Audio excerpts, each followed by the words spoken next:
시간 우리에게 주신 주님의 귀한 말씀은 로마서 8장 말씀입니다. 제가 가진 신약 성경 250면입니다.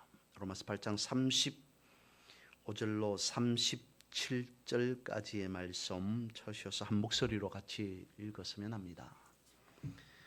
로마서 8장 35절에서 37절까지의 말씀 쳐주셨으면 함께 보겠습니다. 시작. 누가 우리를 그리스도의 사랑에서 끊으리요? 환난이나 곤고나 박해나 기근이나 적신이나 위험이나 가리랴. 기록된 바 우리가 종일 주를 위하여 죽임을 당하게 되며 도살당할 양같이 여김을 받았나이다 함과 같으니라. 그러나 이 모든 일에 우리를 사랑하시는 이로 말미암아 우리가 넉넉히 이기느니라. 아멘. 오늘은 올해 사순절이 시작되는 제의 수요일입니다. 말 그대로 우리가 고난받으신 주님을 기억하면서 구약에서와 같이 죄를 뒤집어쓰고 회개하는 날이라는 의미로 제의 수요일이라고 정한 거죠. 예수 그리스도께서는 사망 권세를 이기고 부활 승리하셨습니다. 그 모든 것까지 주님의 십자가 지심, 주님의 고난 당함, 주님의 죽으심만 기억하는 것이 아니라 부활하신 것, 그리고 우리에게 생명을 허락해 주신 것에 이르기까지 더욱 깊이 묵상하는 절기가 바로 사순절기다라는 겁니다. 올해 사순절을 맞이하여서 뒤에 묵상집이 있습니다마는 그 교회가 준비한 묵상집의 첫날 수요일 어떤 말씀으로 시작하고 있냐면, 묵상집에 보면 고린도전서 15장 말씀으로 시작하고 있습니다. 거기에서 사도 바울이 고린도전서 15장 말씀에 보면 이렇게 고백하는 부분이 있습니다. 나는 날마다 죽노라 라고 하는 말씀이 있습니다. 과연 사도 바울이 나는 날마다 죽는다 라고 말했던 그 부분은 무엇이었겠습니까? 그는 그리고 어떤 부분에서 죽노라 라고 말했으며, 그리고 또 어떤 부분에서 산다라고 말하고 있는 거겠습니까? 죄에 대해서 죽고 그리고 의에 대해서 산다라는 겁니다. 사순절 기간 어떻게 우리가 보내어야 되는가라고 하는 것을 한마디로 말한다면, 우리는 이 사순절 기간 동안 죄에 대해서 날마다 죽고 의에 대해서 다시 사는 그런 절기가 바로 사순절기다라고 말씀을 드릴 수 있을 것 같습니다. 그런 우리 자신을 다시 한번 이 사순절 기간에 발견하는 것, 그것이 중요하다 하겠습니다. 그러면 죄에 대해서 죽고 의에 대해서 사는 것에 있어서 중요한 부분은 무엇이겠습니까? 바로 오늘 본문이 가지고 있는, 본문에서 말씀하고 있는 그 내용입니다. 우리가 얼마만큼 예수 그리스도의 사랑에 대해서, 예수 그리스도의 그 사랑의 넓이와 깊이에 대해서 상세하고 세밀하고 자세하게 아느냐라고 하는 것에 달려 있다라는 거죠. 그래서 오늘 우리가 가진 성경은 본문에 말씀하고 있습니다. 그 어떤 것도 예수 그리스도의 사랑에서 어떻게 한다고요? 끊을 수 없다. 우리를 떼어 분리해 놓을 수 없다라고까지 말씀을 하고 있습니다. 먼저 우리가 이 사순절 첫 번째 날에 기억해야 할 중요한 부분은 바로 그것입니다. 우리가 얼마만큼 예수 그리스도의 사랑을 아느냐, 그리고 알고 살아가느냐라고 하는 부분이라는 겁니다. 사도 바울은 에베소서 3장 18절과 그리고 19절에서 다음과 같이 고백하고 있습니다. 기도하고 있습니다. 능히 모든 성도와 함께 지식에 넘치는 그리스도의 사랑을 알고 그 너비와 길이와 높이와 깊이가 어떠함을 깨달아 하나님의 모든 충만하신 것으로 너에게 충만하게 하시기를 구하노라 라고 말씀을 하십니다. 예수 그리스도의 사랑을 깨달으면 우리는 말 그대로 예수 그리스도의 그 사랑 안에서 풍성하게 거하게 된다는 거죠. 그러니까 우리가 예수 그리스도의 사랑을 깨달아서 그 사랑 안에 풍성하게 거하게 된다는 것은 에베소에서 말씀하고 있는 그것과 그 사랑의 넓이와 깊이 이런 것만을 말하는 것이 아니라 이것까지 말씀하고 있다는 겁니다. 예수 그리스도의 사랑 안에 거하면 지금까지 그때까지 알지 못했던 것을 알게 되고 예수 그리스도의 사랑 안에 거하면 지금까지 볼 수 없었던 전혀 새로운 것들을 보게 되고 예수 그리스도의 사랑 안에 거한다는 것은 그때까지 듣지 못했던 것이 있다면 전혀 새로운 것을 듣게 되는 그게까지 이르는 것이다. 그것이 바로 예수 그리스도의 사랑이다 라는 것을 말씀하고 있다는 겁니다. 그 사랑을 안 사도 바울은 더욱 확신합니다. 왜냐하면 자신은 분명히 구별되어지는 삶을 살았기 때문이라는 거죠. 예수 그리스도를 알기 전에 사울 자신과 그리고 변화되어서 예수 그리스도를 알고 난 이후에 바울된 자신과의 삶에서 확연하게 체험하고 경험하고 목도했기 때문입니다. 과연 그가 그리스도를 통해서 그 깊이와 넓이와 높이와 엄청난 것을 알게 된 것은 무엇이었겠습니까?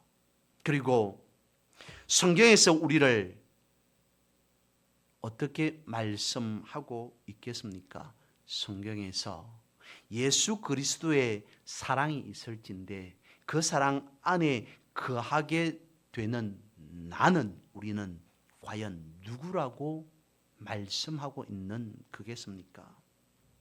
몇 구절을 찾아서 말씀을 드리도록 하겠습니다. 먼저 첫 번째 욥기서 7장 17절에서 19절에서는 이렇게 말씀하고 있습니다. 사람이 무엇이기에 주께서 그를 크게 만드사 그에게 마음을 두시고 아침마다 권징하시며 순간마다 단련하시나이까.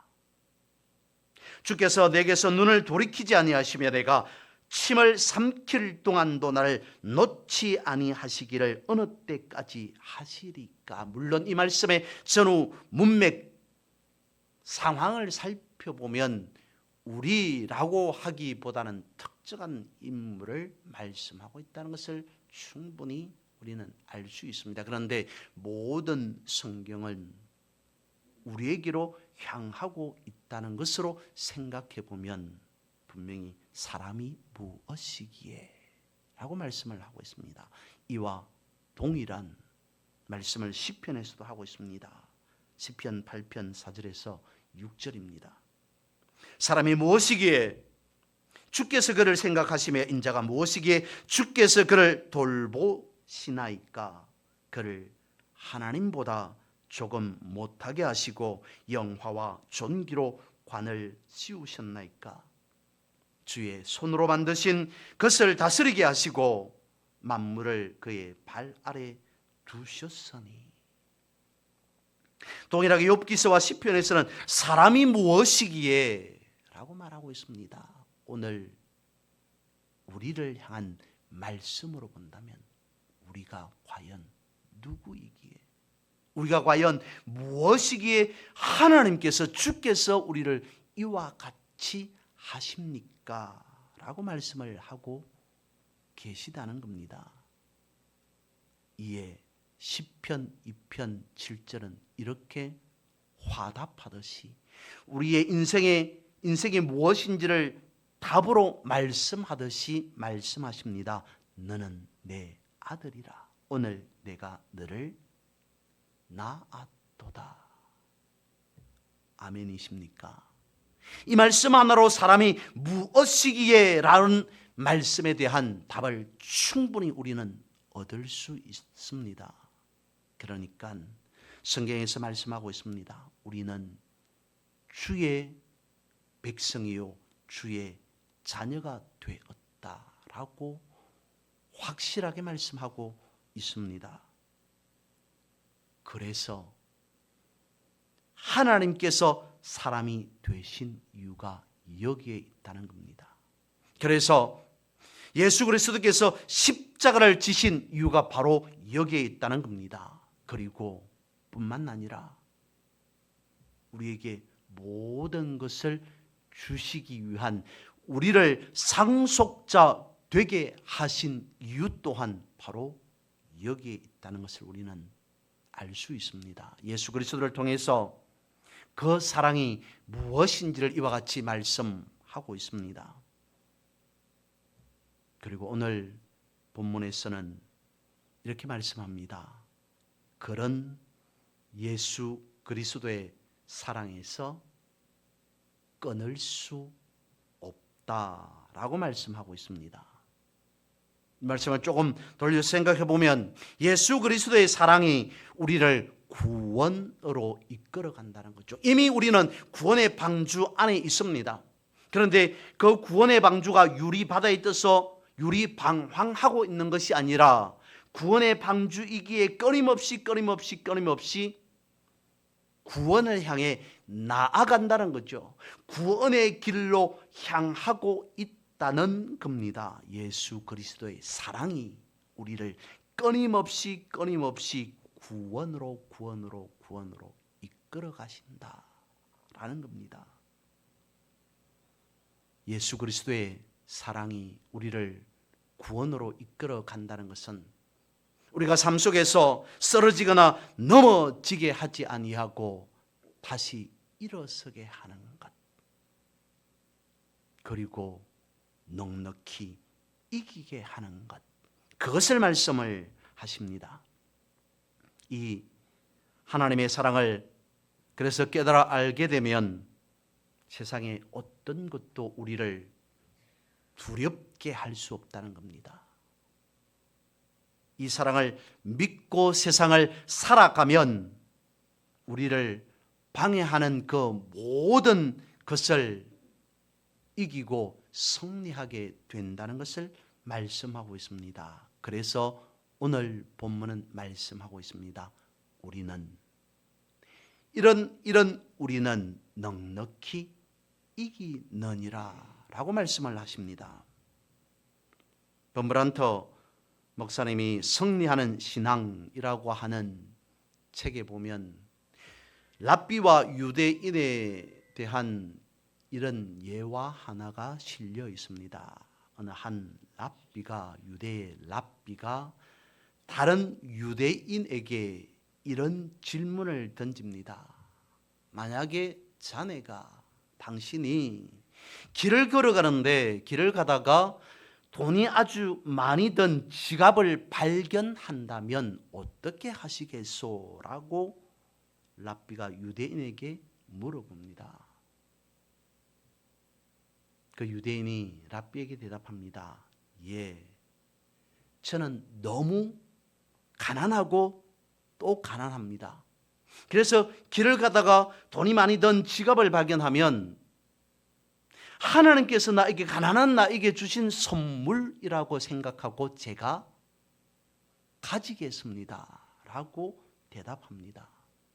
그 말을 들은 랍비가 말합니다. 당신은 도둑이야 라고 말을 합니다.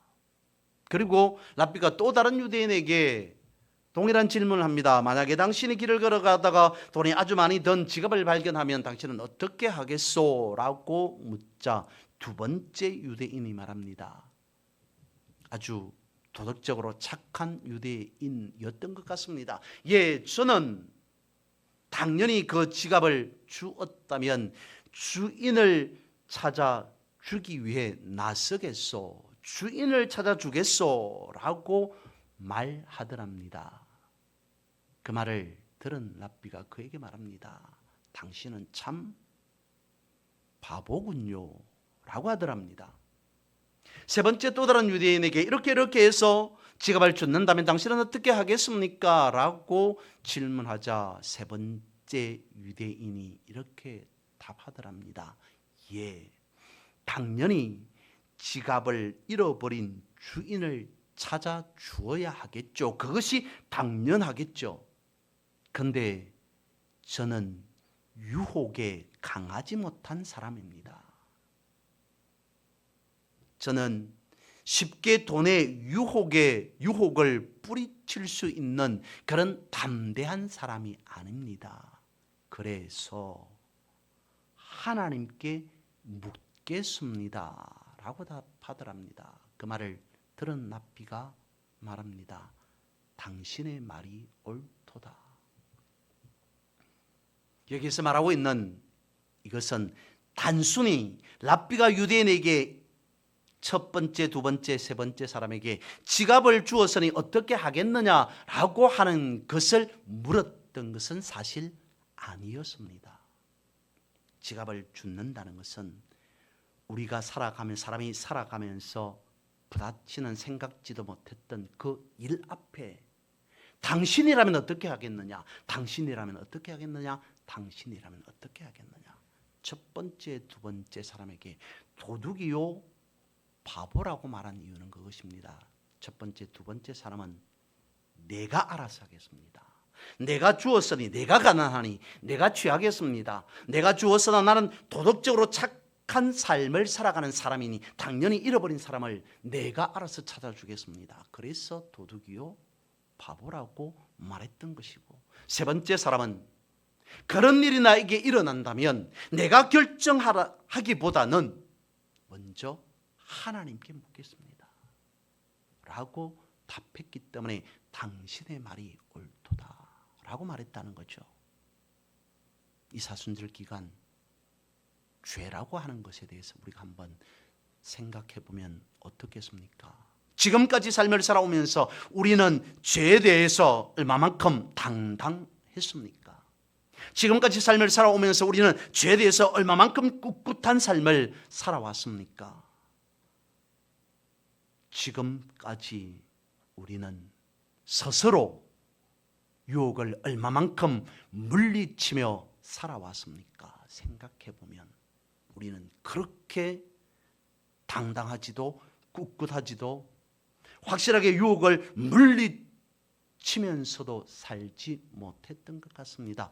왜냐하면 우리는 그렇게 스스로 힘있고 담대하고 용기 있는 자가 아니기 때문이라는 거죠. 무엇 없이, 주님의 은혜 없이, 예수 그리스도의 사랑 안에 거하지 아니하며 예수 그리스도의 은혜를 배제한 우리는 죄의 유혹에 넘어질 수밖에 없습니다. 그래서 우리는 그런 일 앞에 물어야 한다는 거죠. 주의 은혜를 구해야 된다는 겁니다. 그리고 설령 우리가 정직했다면 그것 또한 주님의 은혜라고 고백할 수 있어야 한다는 겁니다.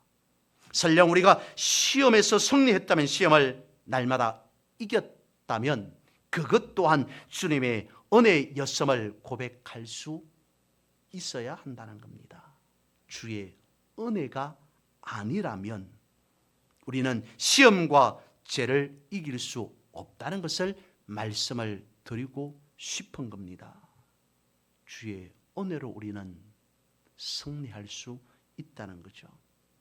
그래서 우리의 이김은 세상과의 싸움에서 이김이라는 겁니다. 또한 사탄과의 영적 전쟁에서의 승리라는 겁니다. 성경 말씀하고 있습니다. 우리를 믿는 성도인 우리를 사탄은 우는 사자와 같이 우리를 넘어뜨리려고 한다. 이 말을 오늘 본문에서 있는 말씀과 대해보면 어쨌든 사탄은 우리와 그리스도의 사랑 가운데에서 끊어놓으려고 끊임없이 시도한다라고 하는 겁니다. 바울 사도는 자신을 하나님의 사랑에서 멀어지게 하지 않고 그 사랑 안에서 늘 언제나 함께 붙어 있기를 원한다라고 하는 말씀을 오늘 본문 35절과 같이 이와 같이 말씀하고 있습니다. 환난이나 곤고나 박해나 기근이나 적신이나 위험이나 칼이랴. 무엇을 말씀하고 있는 거겠습니까? 35절에서 있는 그 말씀만 하고 있는 거겠습니까? 어떤 모든 어려움이 있을지라도 이런 문제가 있을지라도 우리는 여러분은 그리스도의 사랑에서 끊어질 수 없습니다 라고 하는 믿음의 담대함, 그것을 스스로 선포하는 것이며 또한 우리에게 가르쳐주고 있는 것이다. 사실 그랬습니다. 사도 바울 자신과 그리고 오늘 본문에 있는 이 로마 교회가 겪었던 역경과 환난이라고 하는 것은 엄청났습니다. 근데 본문의 말씀에 보면 환난과 역경, 고난, 박해, 핍박 이것만 말씀하고 있는 것이 아니라 이 모든 것을 단번에 뒤집어 버릴 수 있는 말씀이 있습니다. 37절 말씀이죠. 이 모든 일에 앞에서 언급한 그 모든 일에 있어서 이와 같이 말씀하고 있습니다. 우리를 사랑하시는 이로 말미암아 우리가 넉넉히 이기느니라. 사탄이 우는 사자와 같이 믿음의 성도를 하나님의 사랑에서 끊어놓으려고 날마다 발부둥 칠지라도 수단과 방법을 가리지 않을지라도 이 모든 것을 예수 그리스도의 사랑 안에 있는 우리는 어떻게 한다고요? 넉넉히 이기게 된다.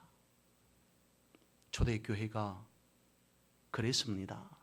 오늘 본문에 있는 바와 같이 엄청난 환난, 곤고, 박해, 위험, 칼 이런 것들이 거듭된 것이 초대교회 당시였습니다.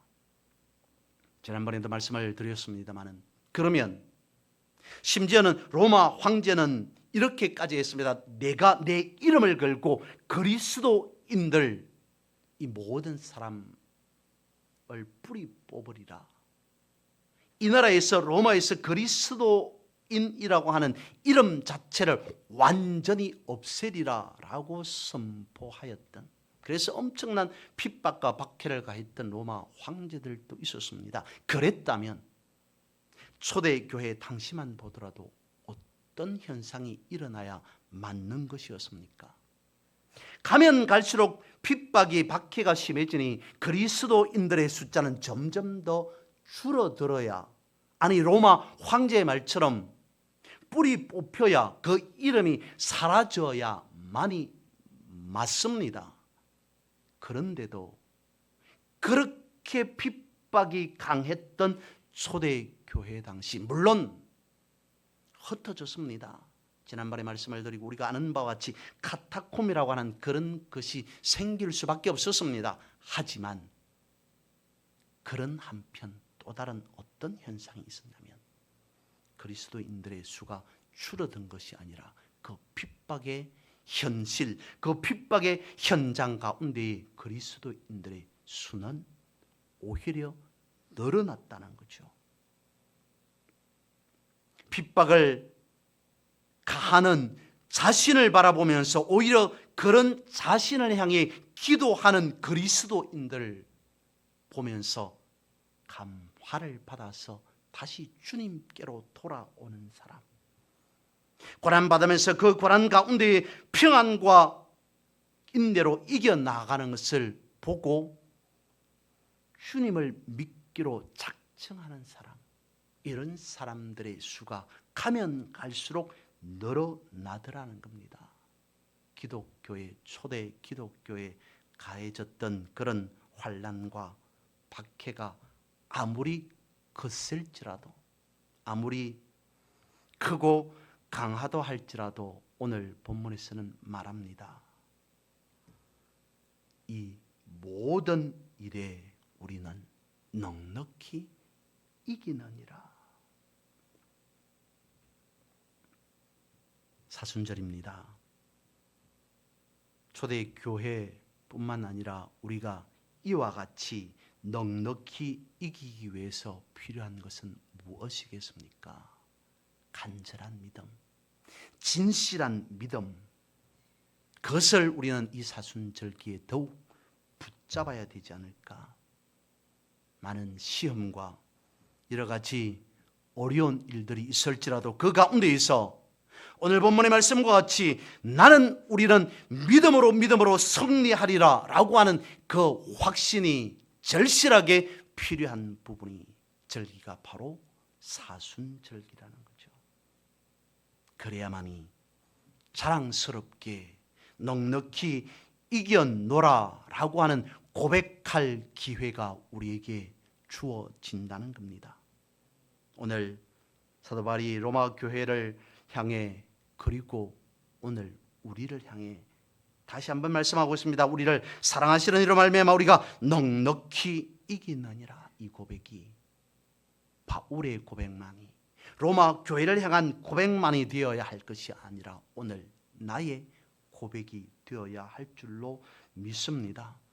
그래야여서 제수엘 오늘 주님은 실패하기 위해 오신 것이 아니라 넉넉히 이기기 위해, 승리하시기 위해 오셨음을 다시 한번 깨닫는 그러한 사순절 기간, 그래서 우리 또한 넉넉히 승리하는 삶을 살아가는 모두가 되기를 주님의 이름으로 선포하고 축복합니다.